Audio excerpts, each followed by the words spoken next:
Hello, I'm Emily Rhodes. Today I'm going to be talking to you about I Capture the Castle, one of my all-time favourite books. I think this is probably the fourth or fifth time I've reread it, and each time it's given me so much pleasure, so much joy. It's such a comfort if you're ever feeling a bit ground down by the world, a bit in need of I don't know, I hesitate to say a warm bath, but a warm bath.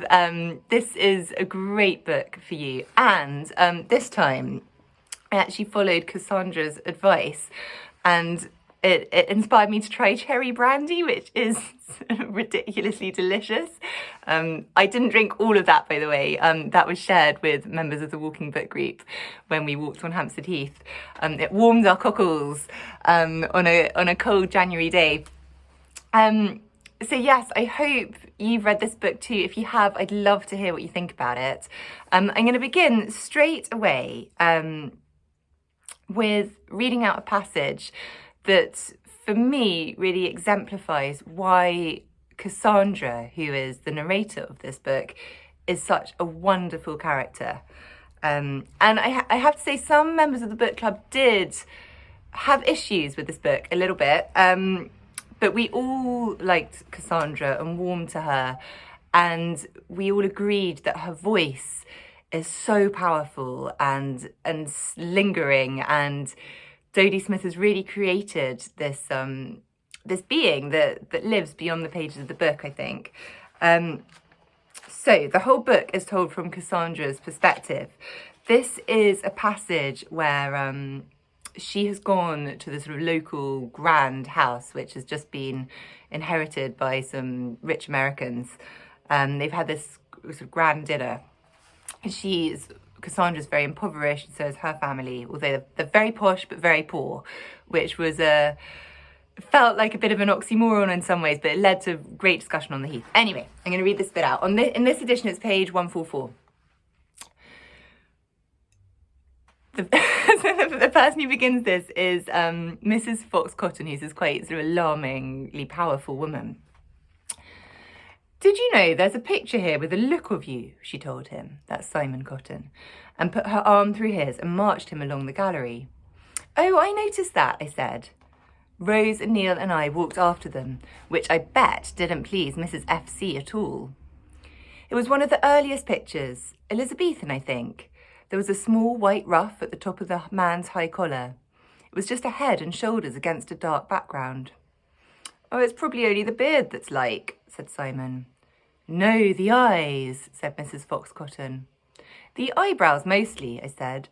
"The little twist at the corners. And the hair, the way it grows on the forehead in a peak." Rose, that's Cassandra's sister, was staring hard at the picture. Simon asked her what she thought.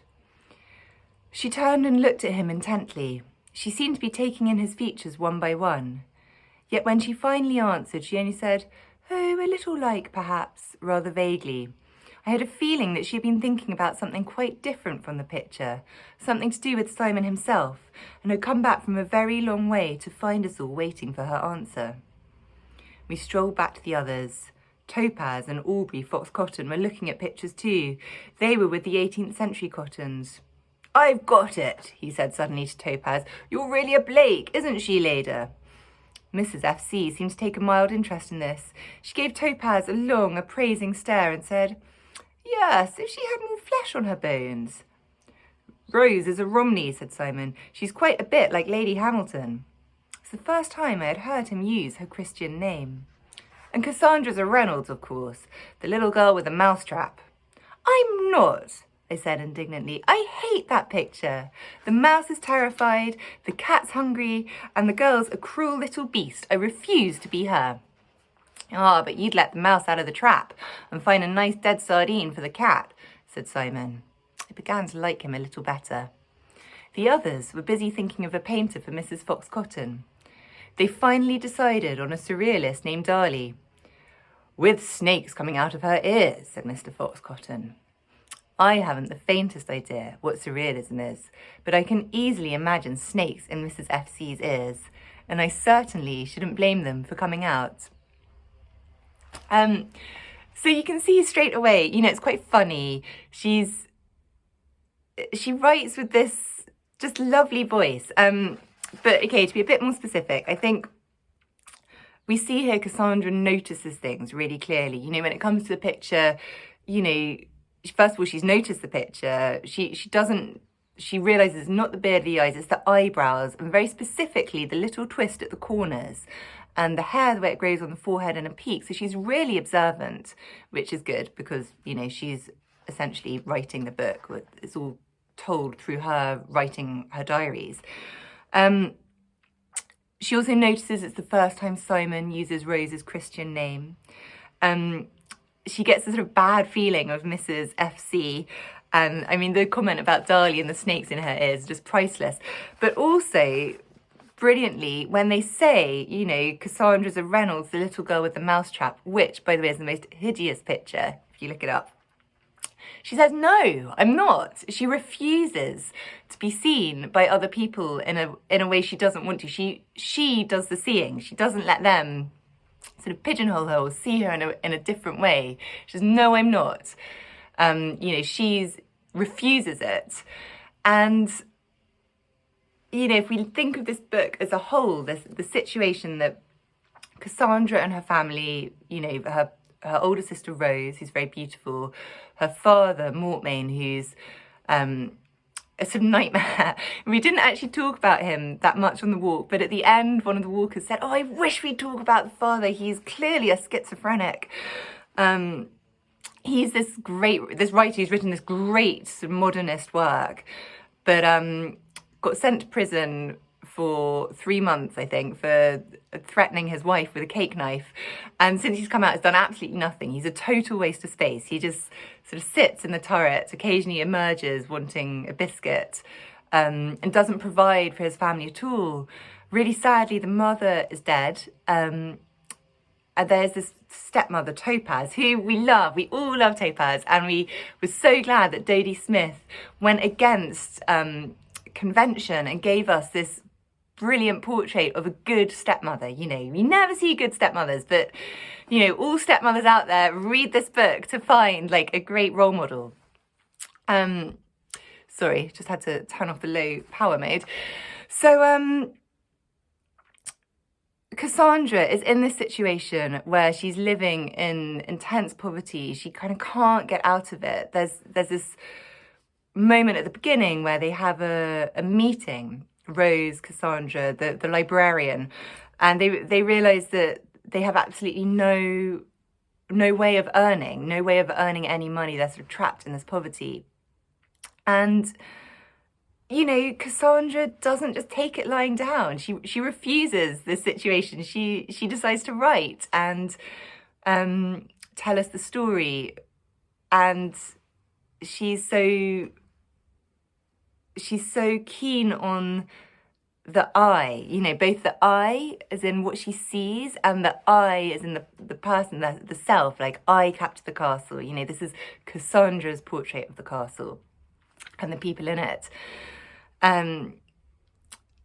Yes, so there's Cassandra, and I would say, much as I love Cassandra and I love the voice, and I think that is a real strength of the book, in a way, it sort of traps us. And I don't want to give away, I don't want to do a big spoiler, but there is a really big twist towards the end, which, even though this is the sort of umpteenth time that I've read this book, I still didn't see it coming. And on the walk, okay, a couple of walkers did spot this, you know, well done them, but the vast majority of us just didn't. It was a total surprise. And thinking about it, I reckon the only reason this was such a surprise, that we really didn't see it coming, was because it's all filtered through the eye of Cassandra. This isn't a third-person narrative. We don't get that opportunity to sort of move from one perspective to another, to see these different viewpoints, to go into other people's thoughts. It's only Cassandra and Cassandra's interpretation that we're privy to. And so the fact that Cassandra has totally misread the situation, and it's a total surprise to Cassandra, means that, of course, it's a total surprise for me and for the reader, for most readers. So I think I think when we think about Cassandra as a device in a way, it's a really clever device, but the title, I Capture the Castle, you know, has Cassandra captured the castle? Yes, she has conveyed this like brilliantly atmospheric portrait of this crumbling castle, the freezing cold moat, the terrible poverty, the cold where they have to take these sort of hot bricks to bed with them, the candle stubs. You know, it's very romantic and also very grim. But I don't think she has fully captured the people in the castle. And actually, there are a lot of characters in this book. You know, in that scene I read out, you just got a handful, but there are more. I don't really think they come to life that well. I don't think they're that convincing. I'm not sure we imagine them clearly living on afterwards in the way that we do with Cassandra. So I wonder if she doesn't capture the castle so much, or the people in the castle. I think maybe her vision and herself slightly eclipses the other characters. But maybe, you know, maybe that's partly the point. And I think it does make it a really strong book to have this really vital character. But I wonder if it's possible to have such a vital character.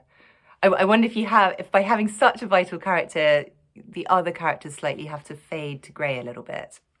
You can't have everyone in full colour. So that's Cassandra. And actually, you know, just we mentioned there Mrs. FC, Mrs. Fox Cotton, who is a photographer.